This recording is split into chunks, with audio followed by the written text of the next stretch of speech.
So guys, kita mulakan kisah seram kita dengan kisah seram di mana sebuah keluarga mereka bercuti di Kundasang, Sabah. Jadi mereka ni ramai. Okey, ramai, lebih kurang 20 orang. So mereka menyewa satu homestay. Saya pun tidak tahu di mana homestaynya. Jadi untuk homestay ni kira dapat murah sikit lah berbanding kalau kau sewa hotel kan. Dan berurusan dengan homestay ni sangat mudah ya. Hanya telefon tuan rumah, kau ambil kunci. Jadi sampailah mereka di homestay tu, buka saja pintu, terus mereka diterpa dengan angin yang sejuk. Tapi terkejut jugalah yang isteri yang menyewa. Puan isteri yang menyewa homestay tu, dia terkejut. Bang, kau ada rasa angin ke bang? Macam lain-lain ni bang rumah ni. Jadi suami pun, mana ada, kau tengok rumah ni cantik, siap akan bersih, siap ni besar lagi. Bagi salam sajalah, Assalamualaikum. Diorang pun masuk, diorang kemas-kemas barang dan agi-agi bilik lah ikut keluarga.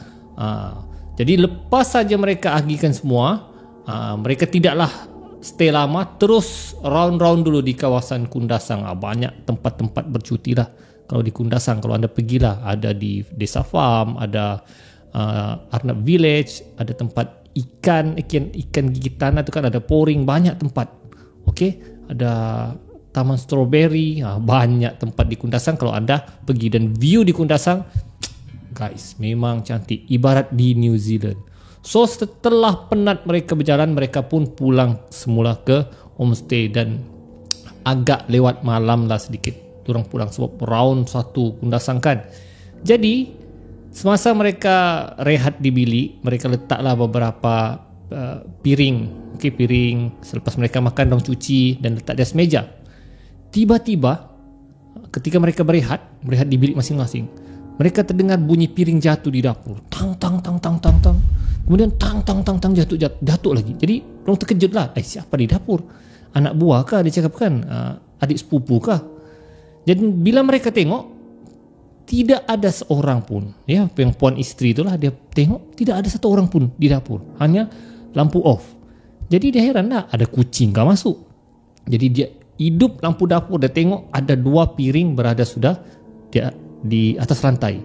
Dan dia tengok pintu tertutup, tingkap tertutup. Jadi macam mana piring tu jatuh? Jadi dia berfikiran positif kemungkinan ditiup angin ke atau tergelincir ke kan. Kemudian dia letak semula piring tu dan tidur semula. Keesokan harinya mereka sekali lagi keluar. Awal pagi, siap-siap terus keluar. Sambung lagi jalan-jalan di sekitar Kundasang. Jadi lebih kurang begitu juga. Selepas asar, baru mereka pulang semula ke homestay tu. Tapi kali ni diorang bawa banyak makanan lah. Kira macam makan di rumah siap lah, mereka tidak makan di luar. So makanan-makanan tu mereka letak di atas meja di dapur. Okay? Dan bila sampai saja di homestay tu, mereka terkejut. Tingkap dapur mereka dan pintu dapur terbuka. Dia cakap kan, kenapa terbuka ni kan? Bukannya kita sudah kunci ke? Sudah bang. Yang cakap kan, diorang cek tombol pintu tu, tidak ada masalah. Diorang tengok tingkap tu, kenapa terbuka kan? Diorang cek, tidak ada juga, tidak ada apa-apa. Di rumah tu pun tidak ada apa-apa yang hilang. Jadi diorang tutup, diorang kunci. Diorang fikir mungkin kucing lah, mungkin mereka berpikiran positif lagi. Ya, mereka tidak hiraukan. Jadi mereka terus bersihkan diri, bersiap untuk berehat. Belum sempat pun mereka berehat, sekali lagi mereka terdengar bunyi piring jatuh di dapur. Tang tong tong tong, pang pang pong pong pong. Jadi si puan isteri pun, dia cakap kan, kenapa lagi jatuh ni kan barang-barang ni? Apa lagi rumput di dapur ni? Jadi si puan isteri pun turun dah. Semasa dia turun tu, masih terdengar bunyi barang-barang jatuh. Pang pong pong pong. Jadi dan dia cuba tengok, tiba-tiba belum sempat dia tengok, dia nampak ada satu macam bayang-bayang hitam yang besar. Ya, dan bulu roma dia mulai kembang. Dia terkejut. Apa benda tu? Dan benda tu tiba-tiba hilang. Dan bila dia turun, pintu dapur terbuka dan tingkap terbuka. Dia apa lagi? Dia panggil suami dia. Bang, turun bang. Terkejut suami dia. Apa hal? Bukan saja suami dia, satu rumah tu terkejut dengan teriakan puan isteri tu. Kenapa ni? Kenapa? Coba tengok di dapur. Kenapa pintu dapur tu terbuka? Kenapa tingkap tu terbuka? Ada orang kah?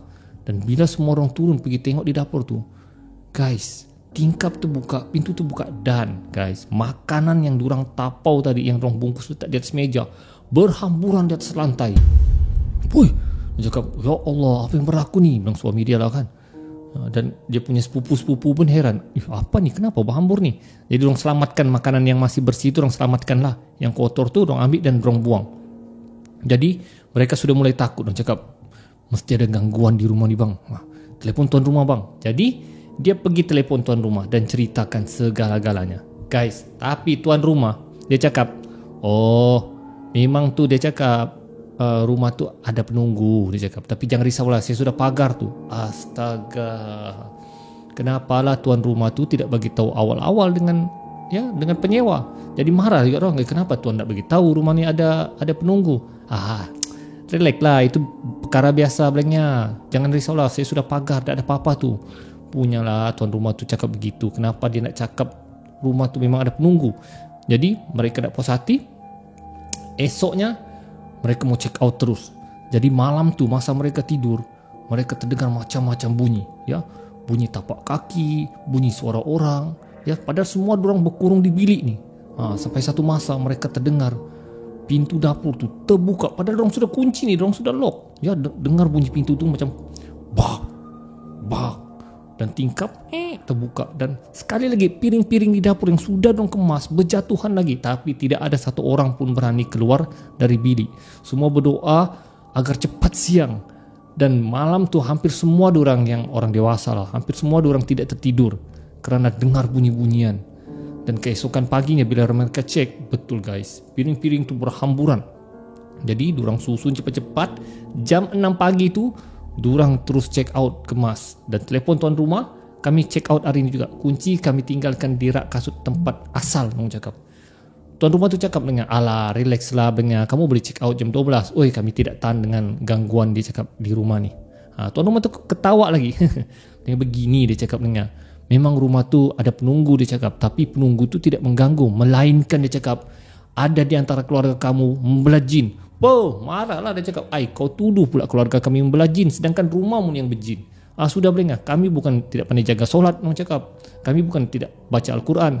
Kau jangan pula menuduh-nuduh keluarga kami membelah jin, sedangkan kau yang membelah jin.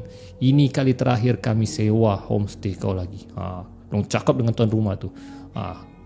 Tutup telefon, orang check out, cari homestay yang lain.